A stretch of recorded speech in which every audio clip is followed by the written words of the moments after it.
வாழ்வதும் பெண்ணா, அழிவதும் பெண்ணா, சாவதும் பெண்ணா, சகலமும் ஒரு பெண்ணா.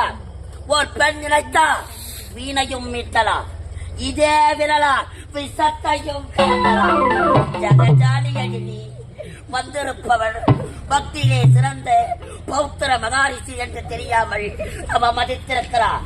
உங்கள் இருவருக்குள்ளே வாக்குவாதம். இந்த உலகத்திலே சிறந்தது சிவமா அல்லது சக்தியா? உலகத்தில் சிறந்தது என்ன? சிவம் அல்லது சக்தி? ஆமாம். வைத்தியக்காரி. உலகத்திலே சிறந்தது இந்த பக்தி.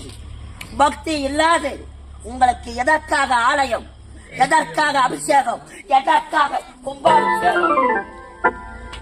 ஆண் இல்லாமல் ஒரு பெண்ணால் தனித்து வாழ முடியாது. ஒரு பெண்ணுக்கு ஆண் அடிமை, ஒரு ஆணுக்கு பெண் அடிமை.